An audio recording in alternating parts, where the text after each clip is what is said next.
En el día de hoy vamos a estar compartiendo un nuevo capítulo del libro que estamos estudiando semana a semana, El Camino del Trono de Dios, el tomo 1 de este libro, y hemos llegado al capítulo 11 que nos habla sobre el altar de bronce y la importancia y las lecciones que encontramos en este altar tan especial en el cual se consumía el sacrificio continuo que era traído al santuario. Es un capítulo tan hermoso y tan profundo que realmente debía haber sido estudiado en 2 veces, pero vamos a hacerlo en una por razones del cronograma que ya está establecido, ¿no es cierto? Es el capítulo 11, entonces, para los que tienen el libro, que van siguiendo el libro, está en la página 112, si pueden seguirlo allí, los que tienen el libro papel o libro PDF, ¿no?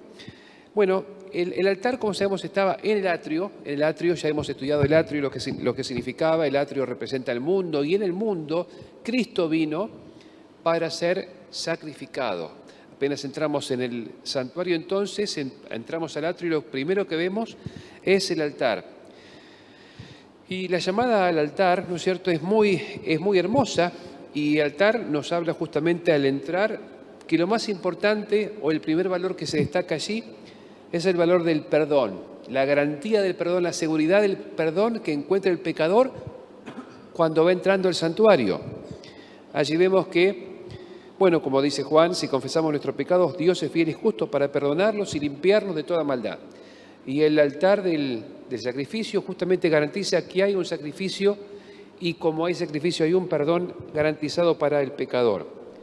¿Pero qué se consume sobre el altar? Bueno, es un cordero, no cualquiera, sino un cordero con las características de que tiene que ser sin defecto, macho y de 1 año. O sea, tiene que ser un cordero joven y un cordero sin mancha alguna, porque representa la vida joven e inocente de Cristo, que fue en su juventud sacrificada y entregada por nosotros. Este cordero justamente representa a Cristo, el Cordero de Dios que quita el pecado del mundo. Es más, Apocalipsis 13:8 dice que es el Cordero inmolado de la fundación del mundo, porque cuando Cristo decidió morir, como Dios no miente, es como si ya valiera su sacrificio como tal. Él fue, por lo tanto, inmolado desde la fundación o desde antes de la fundación del mundo. En ese momento dio su vida entonces para nuestra salvación. Y ese fuego que había en el altar no era cualquier fuego que uno puede prender con leña o haciendo chispa con una piedra, sino que era fuego ¿de qué procedencia? De abajo o de arriba. Era fuego justamente de Dios, porque dice Levítico 9:24 que fuego salió delante del Señor para consumir el sacrificio. Así que Dios no solamente recibe el daño por el pecado, sino que de alguna manera la ira de Dios también va contra la ofrenda, ¿no? Dios está de ambos lados del mostrador. Es el que pone el sacrificio y es el que carga el pecado o pone el castigo sobre la víctima, en este caso Cristo mismo, ¿no es cierto? Cristo es, bueno, el que paga el precio por el pecado, y el que, bueno, fija el precio por el pecado, que es la muerte. Ese fuego entonces no se apaga nunca, arde día y noche, porque representa la continua expiación de Cristo, continua, que nunca se termina. No hay un horario para que Dios perdone. Dios no atiende de 6 a 14 o de 14 a 22, ¿no es cierto? Dios siempre está. Cuando el pecador busca a Dios, el pecador puede saber que tiene perdón, que tiene redención en cualquier momento del día, ¿sí? Por eso el sacrificio arde mañana y tarde continuamente. Cuando se consumía uno, el de la mañana, se ponía otro, el de la tarde. Cuando salía el día, cuando terminaba el día, había continuamente un sacrificio ardiendo, lo cual nos habla de la importancia de tener en nuestro hogar, nuestra forma personal, nuestro culto matutino y vespertino también. Bueno, el cordero de 1 año de vida que era sacrificado, nos habla justamente que tenemos que, bueno, entregar en el altar. Tanto como el cordero recibe todo fuego, es consumido allí, tenemos que también nosotros entregarnos a Cristo y entregarle a Cristo para que sean quemados junto con su sacrificio en el altar todos nuestros males. Así como el pecador pone el cordero, carga el pecado, su culpa sobre el cordero, y el cordero paga, ¿no? Y entonces figuradamente o simbólicamente en el altar se queman los pecados del pecador, junto con ese cordero que la lleva. La autora dice entonces que deben quemarse nuestros malos hábitos, nuestras malas lecturas, malas compañías, diversiones perjudiciales, todo lo que trospea e impide el crecimiento del alma. Están todos en el altar. Abandonémoslos todos porque todos nos hacen daño. Así que cuando uno confiesa el pecado, eso se quema. Y por lo tanto, como se quema, desaparece y da lugar a una nueva experiencia. Esta ofrenda entonces significa que nuestros pecados son quemados, pero también, así como Cristo se entrega completamente en el altar, nuestra vida también tiene que ser, según dice Romanos 12:1, ofrendada como un sacrificio vivo. No muerto, sino vivo, ¿sí? La vida misma es la que Dios pide, nuestros afectos, nuestras capacidades, todo lo que somos tenemos que ofrecerlo a Dios. Marcos 12:30 nos hace ver que tenemos que amar a Dios, ¿de qué manera? Con todo nuestro corazón, con toda nuestra alma, con todas nuestras fuerzas, no un amor dividido, sino un compromiso absoluto. Este justamente, dice el autor, es el primer paso hacia el trono de Dios. De paso, ¿estamos saliendo? Porque no tengo aquí monitor. ¿Estamos saliendo? Sí, bien. Bárbaro, gracias. Muy bien. Entonces, una vez que el ser humano se ha entregado completamente a Dios, ahora es libre y es apto para poder ser parte de esa experiencia cristiana. Una cita del deseado de toda la gente dice que ningún hombre puede tener éxito en el servicio de Dios a menos que tenga todo su corazón en la obra. Ningún hombre que haga alguna reserva puede ser discípulo de Cristo y mucho menos puede ser su colaborador. Por eso también, citando Lucas 14:26, dice que ninguno que quiera guardar su vida puede ser mi discípulo. Dice una entrega absoluta para entonces Dios pueda utilizarnos. Y esa primera palabra del vocabulario cristiano es la palabra dar, dice la autora. A menos que hagamos esto, poco o nada servirá simplemente tener nuestros nombres en los registros de la Iglesia. Tenemos que, tener esa disposición de ofrecernos como Cristo, el Cordero de Dios, lo ha hecho. Entramos entonces en el santuario. En el santuario nosotros nos encontramos con el altar. Ahí ofrecemos el pago por nuestra culpa, que lo paga el Cordero. Nos ofrecemos nosotros mismos simbólicamente en ese altar. Y una vez que está hecha la reconciliación, entonces podemos seguir avanzando en ese camino al trono de Dios. Porque ya no nos estorban los deseos carnales que batallan contra el alma. Ya no estamos divididos entre el mundo y la Iglesia, entre Dios y las personas. Ahora estamos libres y reconciliados. 2 Corintios 5:18, cita la autora, dice que Dios nos reconcilió consigo mismo por medio de Jesucristo. Reconciliados por la muerte de su Hijo, hemos recibido la expiación. Y esto es importante porque a menos que sean quemados ese impedimento, esa división, ese obstáculo entre la plena relación entre Dios y el hombre, a menos que eso sea quemado y sea reconciliado completamente el hombre con Dios, no podremos progresar o seguir avanzando en la vida cristiana. Estaremos siempre frenados con el pecado que nos enreda, como dice Hebreos también. Esa barrera tiene que ser eliminada y es apenas entramos en el santuario, no después, no algún día, sino de entrada. Por eso el que está en Cristo ha muerto y nueva criatura es, y ahí puede avanzar como una nueva criatura. Colosenses 1:21 dice, ustedes estaban alienados y eran enemigos de nuestra mente por las malas obras, pero ahora se han reconciliado en el cuerpo de su carne por medio de su muerte. Esto es muy importante porque cuando Cristo muere entonces reconcilia al pecador consigo mismo y el pecador entonces ahora es capaz de, habiendo muerto, poder vivir. O sea que nadie tiene una nueva vida si no ha muerto primero a la vieja vida. No pueden esas dos vidas, esas dos naturalezas estar al mismo tiempo sanas y robustas, ¿no? Solamente uno que ha muerto puede entonces experimentar esa nueva vida en Cristo y ese caminar y ese crecimiento espiritual. Porque pasa de enemigo a amigo y esa reconciliación trae armonía con Dios y ¿con qué más? Con lo que Dios dice. No solamente con la persona de Cristo, sino con lo que Dios ha mandado. A veces algunos dicen, no, es relación con Cristo y nada más, pero la relación con Cristo implica la armonía con el plan de Dios para nosotros, con lo que Dios ha dicho efectivamente. Bueno, hemos estudiado entonces la ofrenda y lo que eso significa, pero la ofrenda estaba consumida sobre el altar. Y el altar es muy importante. De hecho, el punto principal de este capítulo es el altar, ¿sí? El altar entonces tiene una longitud de 5 codos, su anchura de 5 codos, era de 4 cuadras, su altura de 3 codos. y estaba hecho hueco con tablas recubiertas de bronce. Tablas de madera recubiertas de bronce. No era solamente de bronce o de tablas fuertes, sino que era de tablas recubiertas con bronce. Como dice el autor aquí, es interesante ver que, bueno, da ciertos detalles más sobre el altar, etcétera, pero quisiera recalcar que las tablas o la madera en el santuario significa la humanidad, ¿sí? La humanidad. De hecho habla justamente de la humanidad como, bueno, madera, heno y hojarasca, ¿no? Pero no solamente la humanidad, sino la humanidad revestida de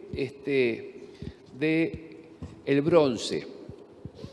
Vamos a ver allí que, interesantemente, el bronce en el santuario significa el sufrimiento, o la resistencia ante el sufrimiento, o la vida ennoblecida por el sufrimiento.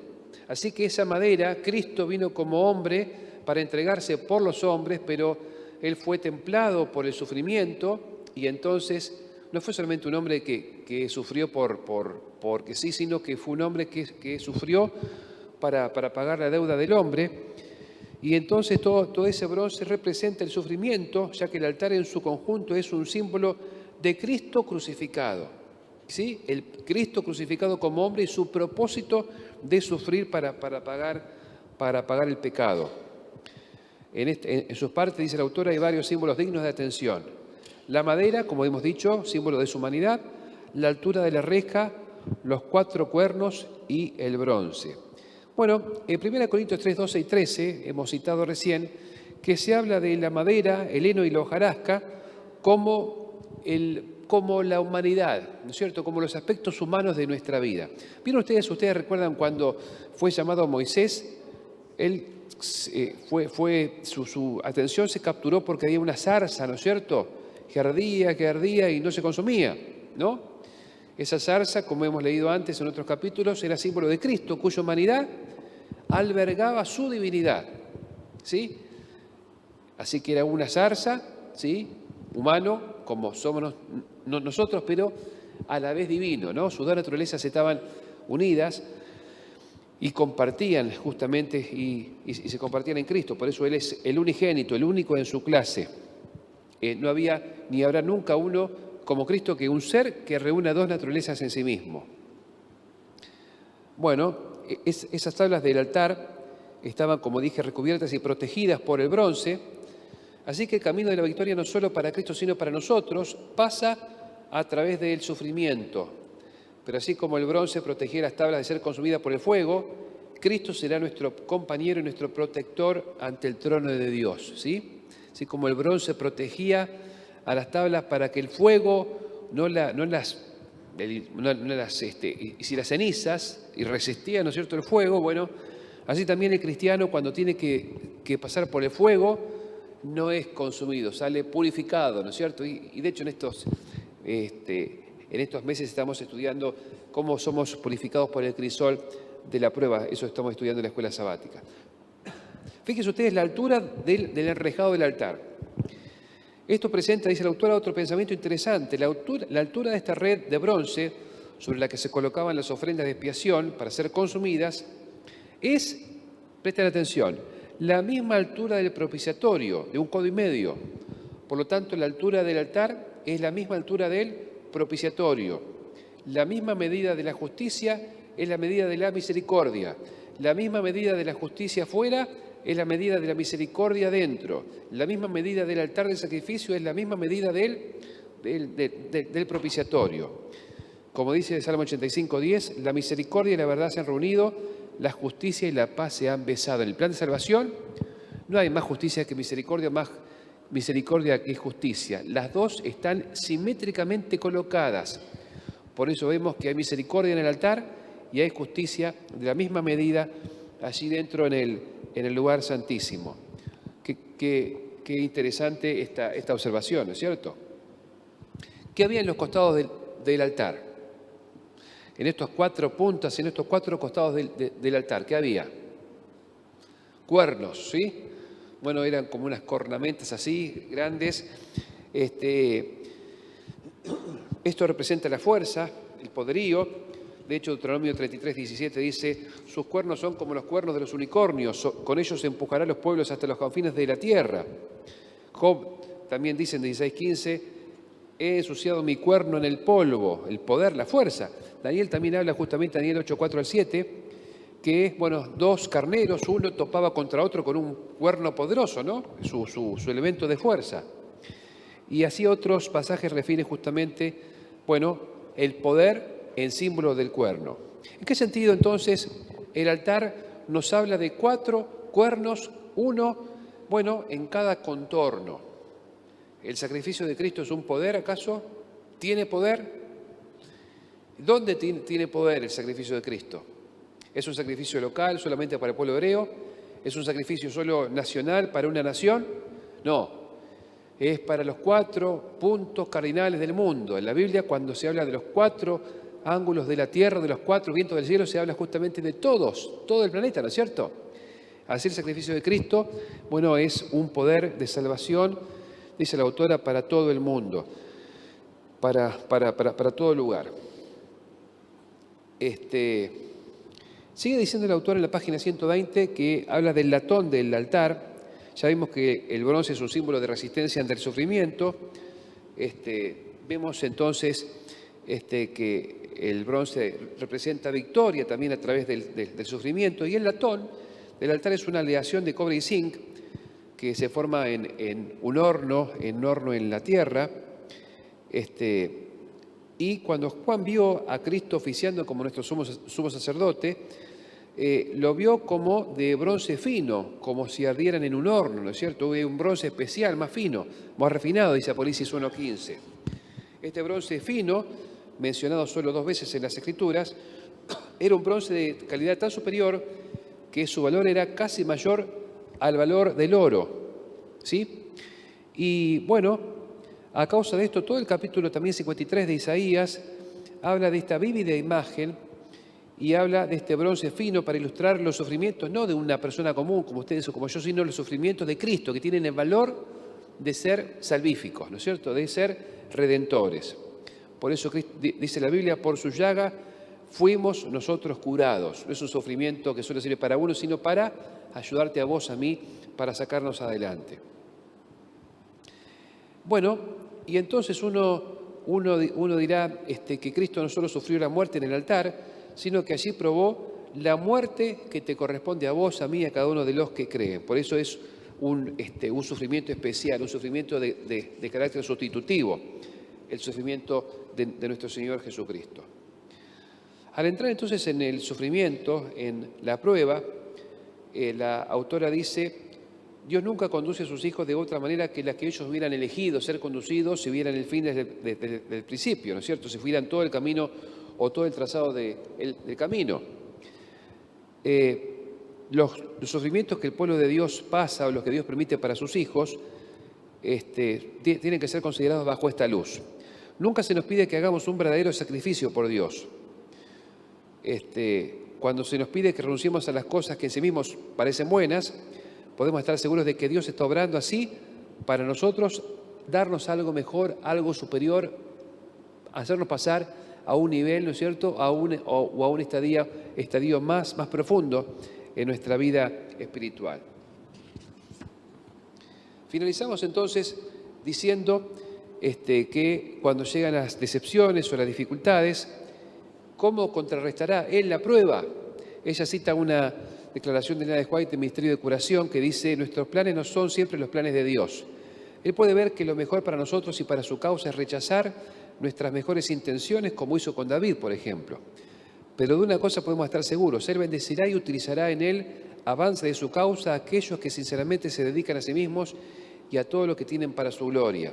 Si considera que es mejor no conceder sus deseos, contrarrestará la negativa, dándoles muestras de su amor y confiándoles otro servicio. Y por último, recordamos y citamos lo que dice allí Pedro, no se sorprenda del fuego de la prueba como si alguna cosa extraña les aconteciera, sino alégrense porque están participando de los padecimientos de Cristo para luego gozarse con su gloria. En definitiva, el altar nos recuerda que los sacrificios en el reino de Dios nunca son en vano, nunca son fortuitos, nunca son casuales, teniendo en cuenta que el principal sacrificio ya estuvo hecho.